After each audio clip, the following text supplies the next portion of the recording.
Call halal Allah Yahweh by Hashem Yahweh Shai. Waha Raha Kwadash. All praises and glory go to you, Lord. Double honors and respect go to our apostles, our elders, and our teachers, the men of Great Millstone. To you I say Shalom, it's your brother Amryan. And let's read this article by CNN. It says, White House warns Israel against reoccupying Gaza as Netanyahu signals what a post-war strip could look like. Goes on to read, the White House maintained Tuesday that it doesn't believe Israeli forces should reoccupy Gaza following Israeli Prime Minister Benjamin Netanyahu comments that the country, quote unquote, that the country will have the overall security responsibility in Gaza for an indefinite period after the war ends. Just another way of them signaling their land grab, because again, the nation of Esau, Edom, headed by these Israelis, which are known as biblical Amalekites, okay, Amalek. They are insatiable. They can never have enough, okay? And as I'm going to put another clip in this video that describes what their real intentions are. The president still believes that a reoccupation of Gaza by Israeli forces is not good. It's not good for Israel, not good for Israeli people, said National Security Council spokesman John Kirby. Quote unquote, one of the conversations that Secretary Anthony Blinken has been having in the region is, what does post-conflict Gaza look like? What does governance look like in Gaza? Because whatever it is, it can't be what it is on October 6th. It can't be Hamas, he added. The latest warning from White House comes after Netanyahu told ABC News on Monday that Gaza should be governed by those, quote unquote, those who don't want to continue the way of Hamas, end quote. Before adding, I think Israel will, for an indefinite period, will have the overall security responsibility because we've seen what happens when we don't have it. It was one of the first hints Netanyahu has given about his vision for a post-war Gaza and suggests a divergent view than that of the U.S., including President Joe Biden's own statements about what the future of the Strip would look like. And you can find this on CNN. Okay. But let's see what the scriptures have to say about this type of behavior. Now, as we always do, we're going to filter through the scriptures. And the one thing we know about these devils that are in rulership, the nation of Esau, Edom, and trust me, they go by many different names in this world, but you can understand that they are the self-proclaimed white people that reside in the world today. The one thing we know about Esau, Edom, is that they are some greedy, bloodlusting, devilish human beings, okay? More beast-like than you would realize. They can never have enough. They're insatiable. And this little war against Hamas and Israel is going to turn into a very big matter in these last days. But this is the Lord's doing. This is the will of Yahweh by Hashem Yahweh Shai. And Yahweh whom you ignorantly call God. Yahweh Shai is his son, whom the world ignorantly calls Jesus. This is Obadiah chapter 1, verse 2. Behold, I have made thee small among the heathen. Thou art greatly despised. No one can stand your last. Verse 3. The pride of thine heart hath deceived thee, thou that dwelleth in the clefts of the rock, whose habitation is high, that saith in his heart, who shall bring me down to the ground? And as we call them cave dwellers, Caucasians, this is the Lord making mockery of that history that they have by saying, you who dwell in the clefts of the rock. Verse 4, though thou exalt thyself as the eagle, and though thou set thy nest among the stars, thence will I bring thee down, saith Yahweh. If thieves came to thee, If robbers by night, how art thou cut off? Would they not have stolen till they've had enough? Huh? Of course not, because they're insatiable. They can never have enough. Continue reading. If grape gatherers came to thee, would they not leave some grapes? How are the things of Esau searched out? How are his hidden things sought up? All the men of thy confederacy brought thee even to the border. The men that were at peace with thee have deceived thee and prevailed against thee. They that eat thy bread have laid a wound under thee. There is none understanding in him. Okay? And this time is coming upon us very quickly, because the ultimate judgment of the nation of Esau, Edom, is going to result with them being bombarded with thermonuclear fire in these last days. Okay? That is the indignation of the Lord, his righteous anger. And why? For things like them doing these land grabs and constantly keeping up mischief in the world, constantly warring and shedding blood. They can never have enough. Here's the real reason for the war in Israel. This little strip of water between Egypt and Israel is what's called the Suez Canal, and it accounts for about 12% of the world's GDP and about 5 to 10% of the world's oil distribution.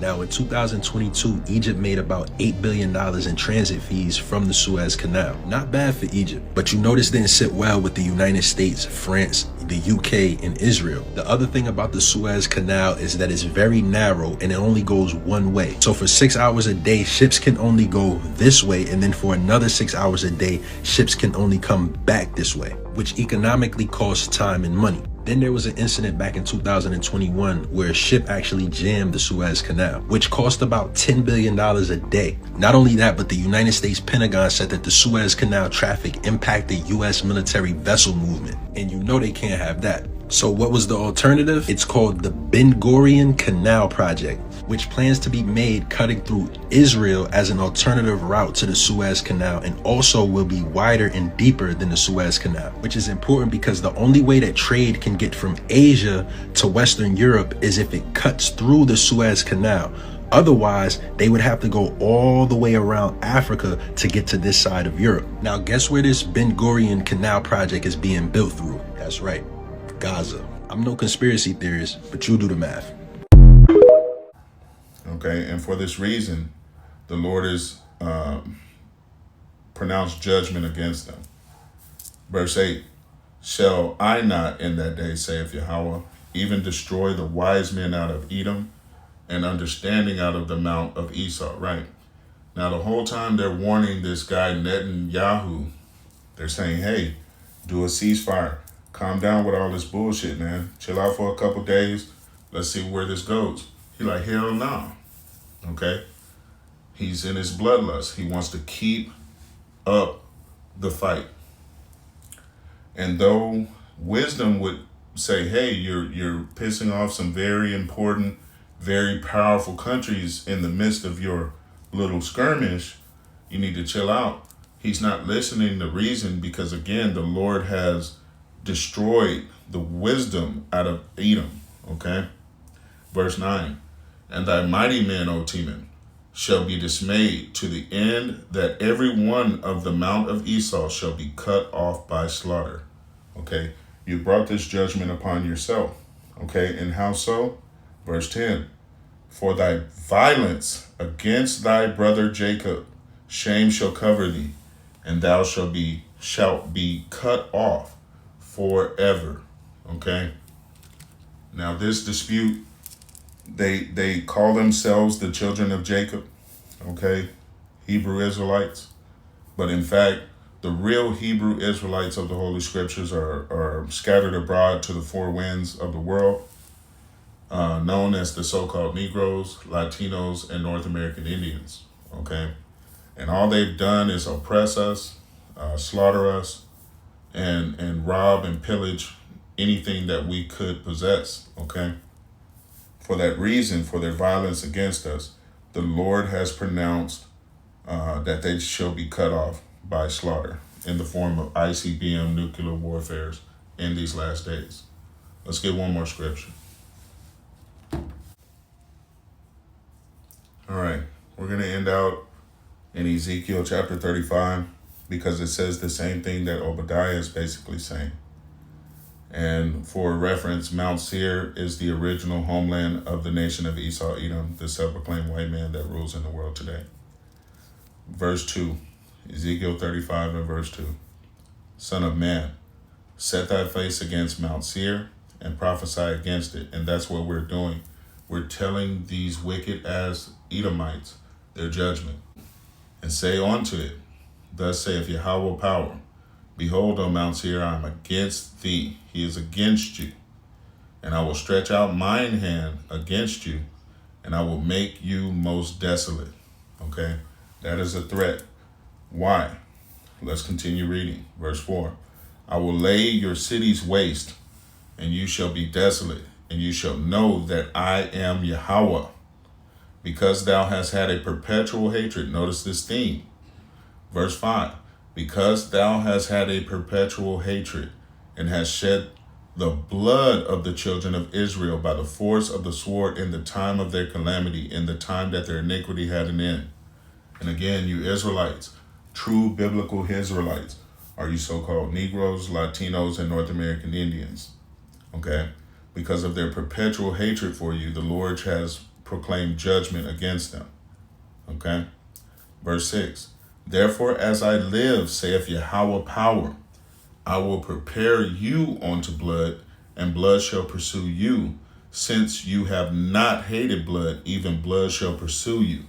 Thus will I make Mount Seir, the nation, and Mount Seir, again, as we say, Jerusalem is a people before it is a place. Mount Seir is a people. Mount Seir is a people before it is a place. Okay. Verse 7 again. Thus will I make Mount Seir most desolate, and cut off from it him that passeth out, and him that returneth. And I will fill his mountains with his slain men in thy hills, and in thy valleys, and in all thy rivers shall they fall that are slain with the sword. And I will make thee perpetual desolations, and thy cities shall not return, and ye shall know that I am Yahweh. Verse 10, because thou hast said these two nations, the northern and southern kingdoms of Israel, okay, the 12 tribes of Israel, these two nations. Verse 10 again, because thou hast said these two nations and these two countries shall be mine, and I will possess it, whereas Yahweh was there. Therefore, as I live, saith Yahweh power, I will even do according to thine anger and according to thy envy, which thou hast used out of thy hatred against them, and I will make myself known among them when I have judged thee. And judgment is here. So you continually take what does not belong to you. You break all the laws, statutes, and commandments of a book that you have stolen from a people that you have in subjection. You have passed yourself off as the people of the book, and you thought that no one would ever see you. No one would ever find you out. But all of your lies have been discovered, and Yahweh by Hashem Yahushai have been witness of every disgusting action and motion that you have taken. Okay? And for that reason, you will receive judgment. You will not receive salvation. Your judgment is that you shall be cut off. Okay, after serving 1,000 years in captivity under the nation of Israel, you will be cut off forever. Okay. For this, matter of fact, let's just get one more scripture. This is Numbers chapter 24, and we'll end out on verse 20. It says, and when he looked on Amalek, when he looked on Amalek, he took up this parable and said, Amalek was the first of the nations, but his latter end shall be that he perish forever. That is your judgment, okay? And it's not just for the nation of Israel or Israeli nation, whatever they want to describe themselves as. This is pertaining to the whole house of Esau. Again, verse 20 again. And when he looked on Amalek, the head chief of Esau Edom, and when he looked on Amalek, he took up this parable and said, Amalek was the first of the nations. You had all of the dew of heaven. You had all the fatness of the earth. You were the first of the nations. But it continues reading, but his latter end shall be that he perish forever. Okay, so live it up while you can. You can only get so full in this thing before you burst, okay? At the end of the day, Yahweh Ba'ashem Yahushua is about to judge your entire nation. The same as he judged the entire nation of Israel, the real nation of Israel, you so-called Negroes, Latinos, and North American Indians. Now he is about to do the same with the nation of Esau, Edom. Hopefully this has been edifying. I want to say, call halal la Yahweh Ba'ashem Yahushua for this message. Until the next time, Israel, Shalom.